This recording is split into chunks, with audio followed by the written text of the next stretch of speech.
go way deep into, you know, I really like the Scandinavian style stuff, and I can go way into that later. But yeah, it's a really nice form. I mean, everybody has that story of like grandma's best cooking spoon, and it's all burnt and, you know, polished from hands, and she doesn't want you to use it because it's like special. So I think that's kind of neat to bring that kind of activity back. And I think, I mean, I really do, not just because I sell them. Things taste better out of wood.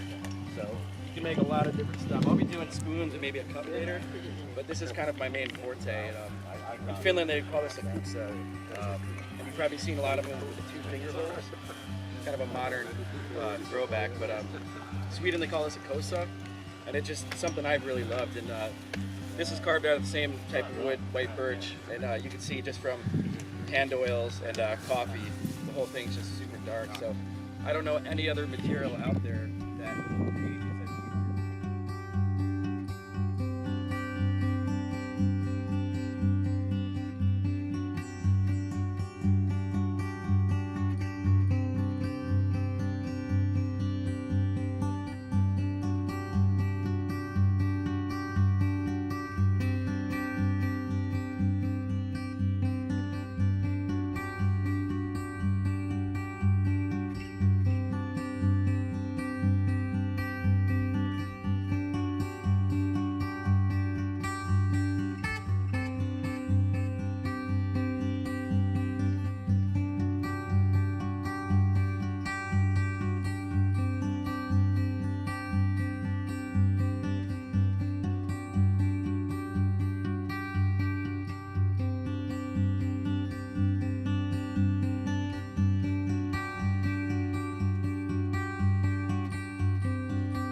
as preach to the students, like, don't get attached to what you're making. It's firewood until it's finished. So, you know, things are never going to go according to plan. You just got to put on a good poker face and go with it.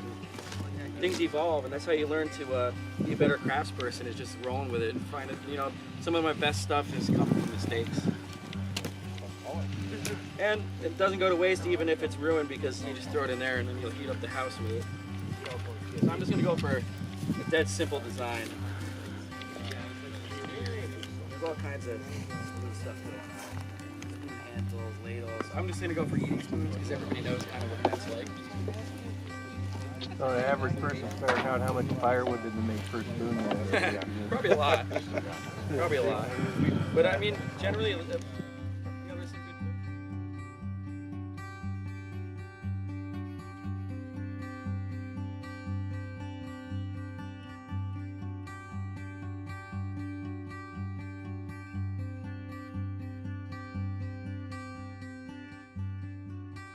So let's go back to this 5-tool rule again.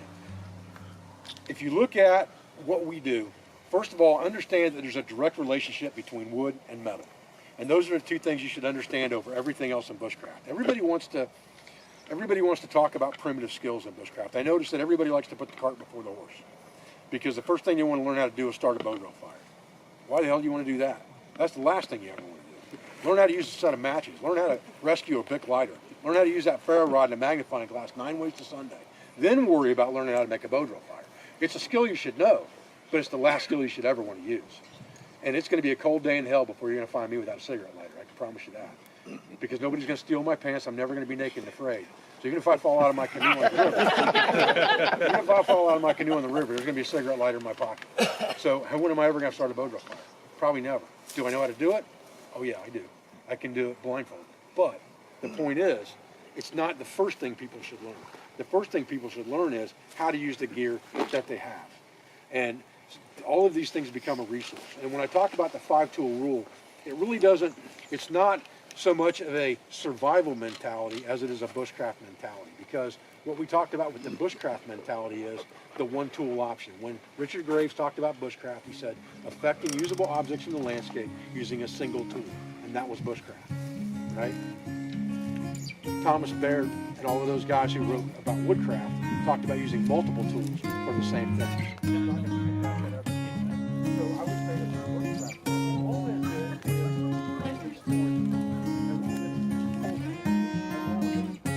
high conversation.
That's enough. Thank you. So,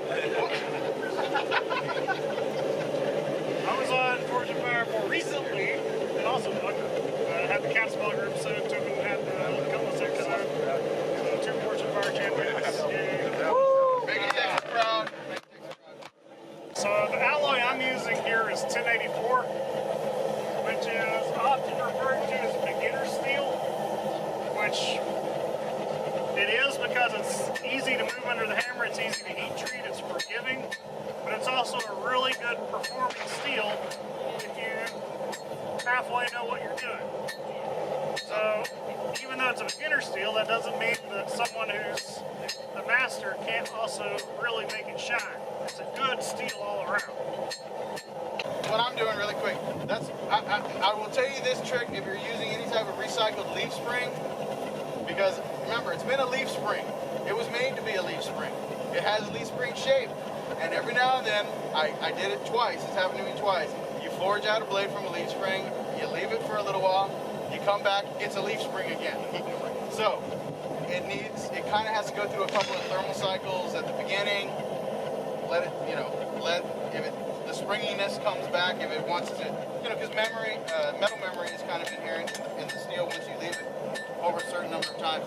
And if you watch any of the Japanese kitchen knife making videos, a lot of what they do, specifically to sandmine type construction, and that puts a lot of stress on the steel anyway, but they'll quench a blade, and even prior to the tempering process, they'll leave it on a shelf for a couple of days, a couple of weeks. There's one company, I cannot remember the name, they'll leave it on the shelf for a couple of months to see if there is any inherent stress within that blade that'll shear, because they'll put a softer outer core on the outside, and when you quench, that softer outer core is going to move at different temperatures than the inner particle. So they want to see if it's going to shear. If it doesn't shear, it's a good blade. They finish it off.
National Geographic and that dude sitting, in his primitive camp. If you've ever been to a prairie where it's full of mosquitoes, I think it was as simple as that.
Compass, and really the only reason you carry the compass is to walk a straight line.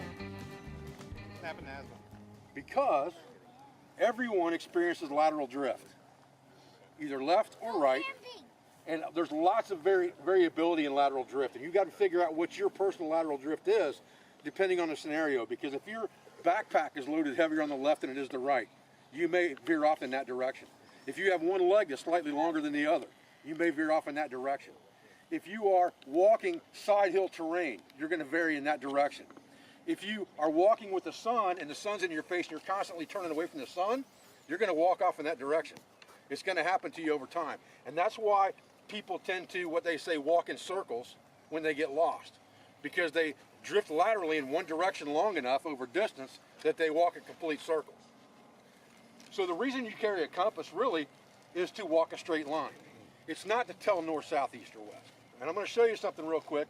We're going to do it, and then I'm going to tell you how I did it and how it works that you've probably never seen before, all right? Let's say I'm standing right here right now, and I want a good north direction. And I'm not saying north as in I put my sun to the back and I know that's a northern direction because the sun travels in a southern arc. I want something north, okay? Am I going to put sticks in the ground and travel the sun's arc for an hour and then mark a straight line on the ground east-west? That's the Boy Scout method of doing things. That takes time, probably an hour to get anything close to accurate. I'm going to show you how to do it in less than 30 seconds, okay? Mathematically speaking, the sun travels 15 degrees every hour. So if I look at the sun and I put my hand up in the air and I've got enough of a shadow that I can see the other hand, so I know I'm pretty squared up to the sun, I can guess if I need to, all right? Now I'm assuming, all right, that since that sun rose in the east, that this is pretty much an east-west line, but now I have to adjust that horizon line to get a true northern bearing. The way I do that is by figuring out how long that sun's been above the horizon. It doesn't matter what time of day it is. What matters is how long that sun's been above the horizon. So what I'm going to do is I'm going to use my hands, just like you see in survival books where they say 1 hour, 2 hour, 3 hours till sundown. We're going to figure out how many hours that sun's been up by doing the same thing. So we're going to go to the horizon. We're going to go 1, 2, and it's about a half there. So the sun's been up about 2.5 or 3 hours. That'll be a pretty close guess.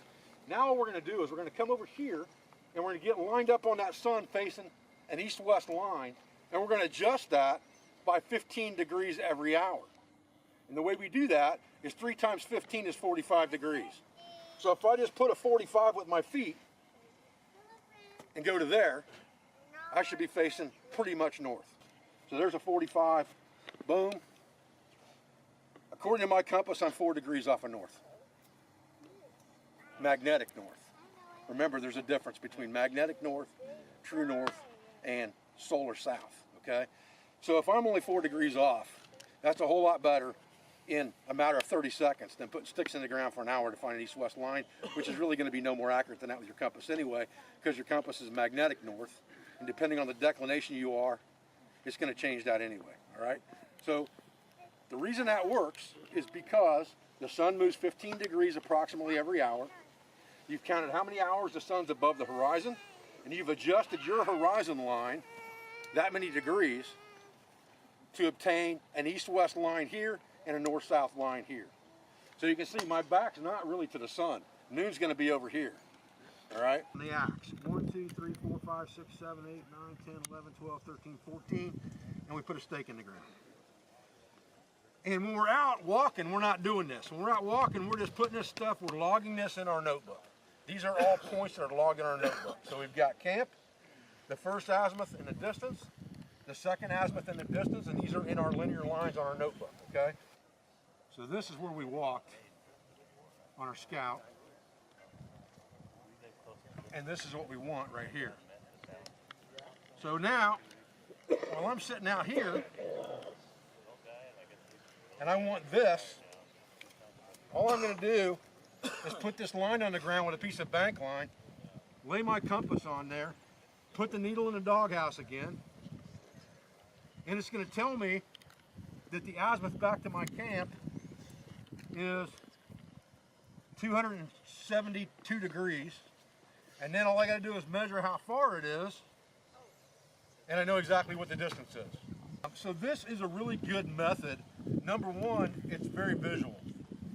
you can put this on the ground, and if you use string, you can really see what you did and how you walk, because you really can't tell when you're out walking around. As long as you wrote down the distance between points, each individual point, and you remembered that whenever you pulled that flag off the tree, you wrote that azimuth down and kept track of the distance to the next one.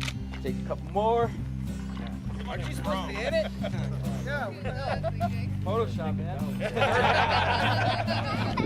Let's do one crazy one. I didn't think he makes his cups look so good. Let's do something crazy, like cheer it up, you know? Yeah! All right. Okay, wait! I got a whole table worth of crap over there. You want me to give it away to everybody? Yeah! I know. Okay, so where's my drawer? Ellen!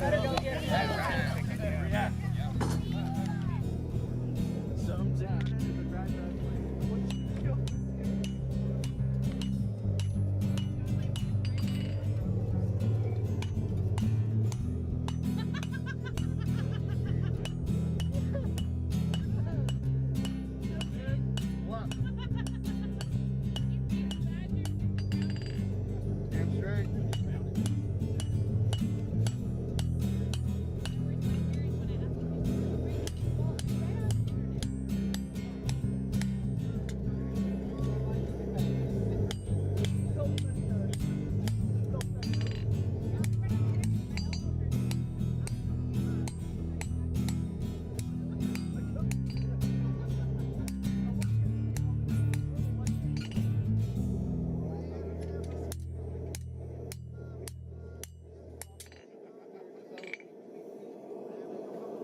So it's easier to maintain. As long as it meets those criteria, it doesn't matter really what the profile is or the grind. First of all, I guess, good morning, everybody. Good morning. This is a pretty awesome event, I have to say. It's the first time I've been here, and it's pretty impressive. Lots of friendly people, lots of like-minded people wanting to learn. Reminds me a lot of the Pathfinder gathering that we have up in Ohio, except most of you guys are from Texas, which is cool. So. Wow, those pine knots are super hard. Yeah. But I mean, you know, maybe the maker maybe is dealing with it. Yeah. Customers instantly think Yeah. But if you read about it on the internet, it's true. So. Yeah. I think it's just knowing what your tool is capable of, you know. Yeah. I hope it was